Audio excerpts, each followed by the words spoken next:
happy Homebrew Wednesday. It's actually not Wednesday right now. It's Friday. Yeah, one Friday after we brewed our XPA. So now we're going to rack it off into secondary and start to dry hop it with even more Amarillo hops. Yes. So let's get into this, and we'll do our final gravity reading, and we'll figure out exactly how much alcohol's in it. We'll rack it over, we'll dry hop it, and I'm going to put it into a carboy this time. So, and what is a carboy, Bill? just a giant glass bottle. Awesome. They have different names for everything in brewing. That's the way it works.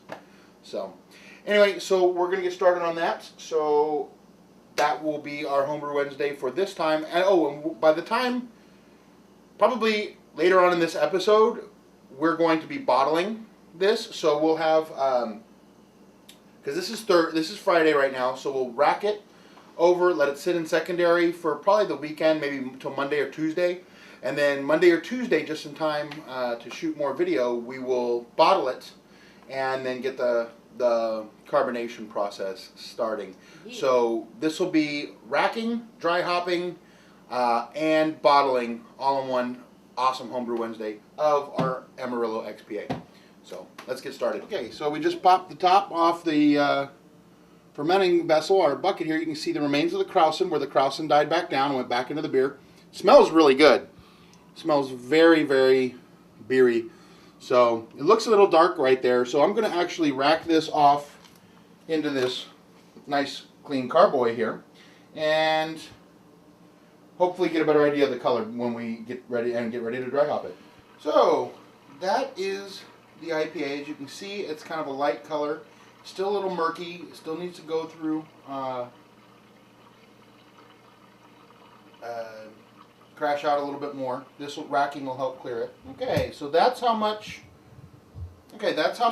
beer we got out. So yeah, it's about 4 gallons.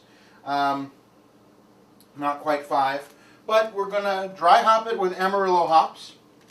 So we've got another ounce of Amarillo hops right there. We're just gonna sprinkle it in on top of it, just straight dry hop it. We're not going to use a hop bag or anything, mainly because I don't have one. Secondly, because I think in a carboy it just makes it really difficult to deal with. So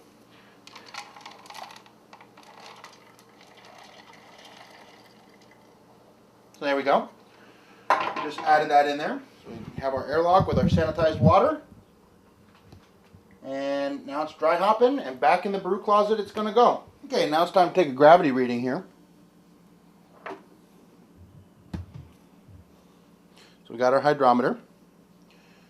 And here we go. Loop.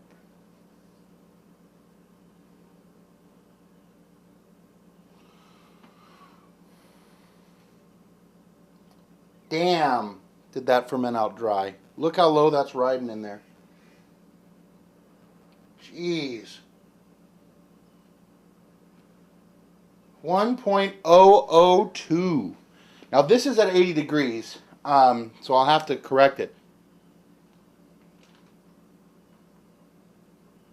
Damn. Look at that, guys. Finally, we're going to taste it now. It still needs to clear out a little bit, but it does have that really light golden color that we were looking for. Definitely smells really hoppy. There's a little bit of the underlying malt presence to it as well. A tiny little bit. I jumped onto Beersmith and I entered in the calculations because according to the temperature it was at 82. It's a bit hot. Our gravity reading actually works out to be 1.005, which means it came out to 5.6% ABV instead of the 5 we were going for. So a little extra alcohol is never too bad. So here, cheers. Your first beer. Yay!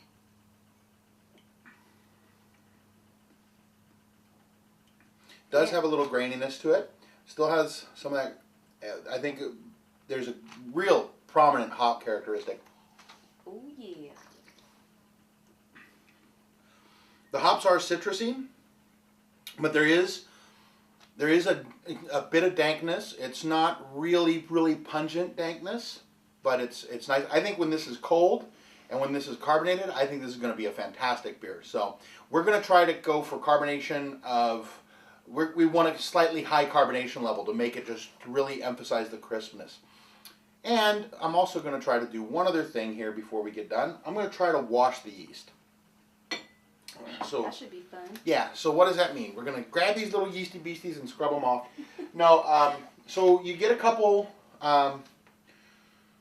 mason jars like this, and I've been having them sitting here in sanitizing fluid. Again, this is really important that it's sanitized.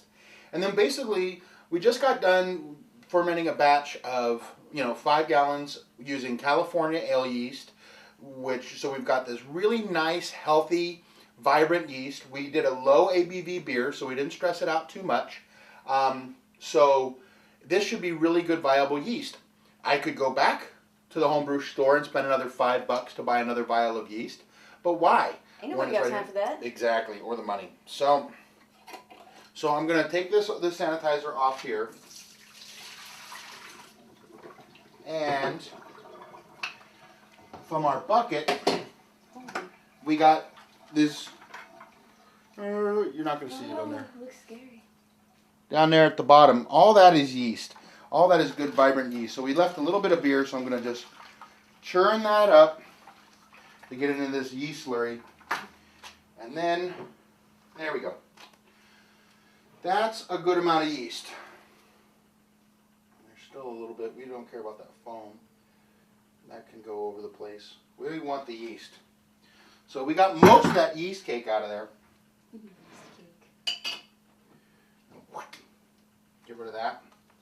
And cap on foam. And we're going to let that sit. We're going to let that sit and we're going to let it settle out. And it's going to separate from the liquid and it's going to just become a solid, dense yeast cake. And then once we do that, we're going to dump off all the extra liquid into here. We're just going to kind of keep, that's the washing of the yeast process. But now we've got a whole bunch of yeast that we can use. Refine it down a little bit. But we got captured yeast. And I will put this in the fridge and let it, well, I won't put it in the fridge yet. Let it mellow out for about 6 hours. And then strain off the extra liquid into here. And then we'll have a good yeast batch I can put in the fridge, and it should, from what I've heard and read, it should be good for about a month. And we will definitely be brewing beer again for the next month, so there we go. Yay! More beer. Woohoo! So that's a quick, easy thing on how to at least save a little bit of your yeast and save a little bit of money. That's a lot of yeast right there. So I know professional brewers will normally take their yeast that they buy and they will use it up to about 50 times to help brew 50 different batches of beer. So you can certainly get more than a few homebrew batches out of it. So save money, save time, and brew smarter. Hey guys, we're back on Monday evening.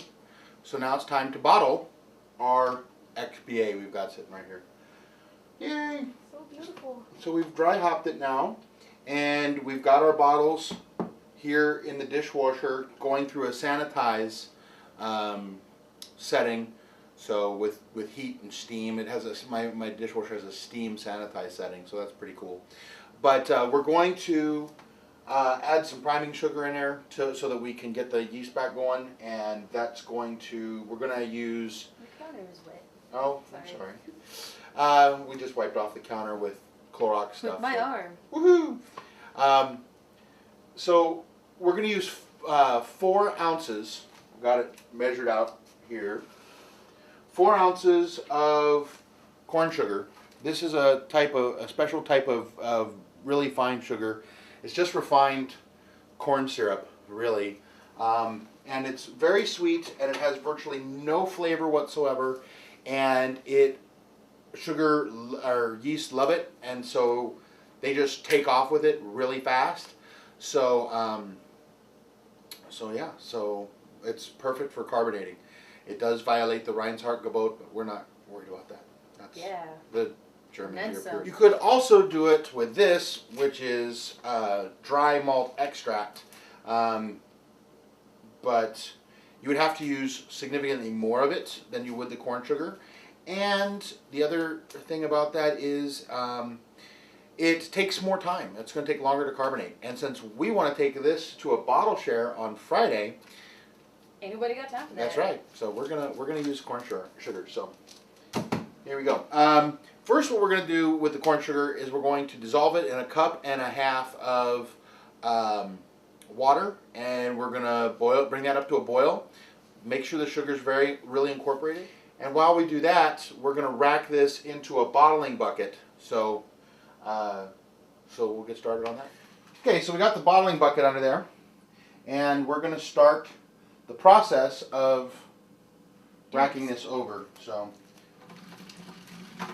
okay, so now we're racking that off into the bottling bucket, and I have here the you can't see it, the corn sugar water mixture. It's still pretty hot, so we're going to add it a little bit at a time. We don't heat up the beer, and either cook off alcohol, kill yeast, or cook off hop aroma. Okay, guys, so now we've got our bottles coming out. We're going to use some 12 ounces.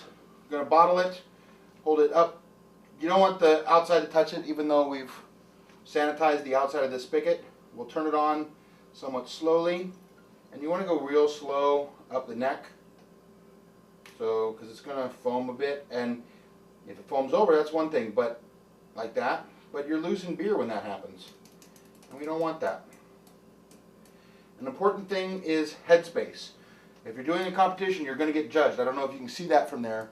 You're going to get judged by your headspace. You kind of want your headspace to be about at a knuckle. So you want the level of the liquid to be right there. There we go. And now we're ready to bottle this one. Yeah. Okay, so we're going to cap this bottle now, and we have a tub of bottle caps sitting here in sanitizing solution. So we put the cap on there. We have our capper, and we're going to come right down on top. Squeeze, boom, and we've got a sealed cap bottle of beer. So Gabby's going to be capping while I'm filling the bottles. Okay, so from there, just push. Keep going. There you go. Why? And keep going. Weak. I'm weak. There you go. Yay! Woo! Not Gabby that just capped her first bottle of beer. Popped a cap in that beer's ass. Okay, guys, so we just got done bottling. We got a total of, 16 12-ounce bottles out of that. 5, 10, 15. No, I'm sorry. We got 20 12-ounce bottles, and we got 10 22-ounce bombers. So, all in all, not too bad for a batch of beer. That's about a 4-gallon batch. Should be good and hoppy. We should be able to, we will, this is going to be up on for this week's Homebrew Wednesday. The next week, Homebrew Wednesday, we'll taste it. This will be ready to taste. So we'll bring you that one. Let's see what you think. I can't wait. Woohoo! Have a great Homebrew Wednesday, guys. See you next week.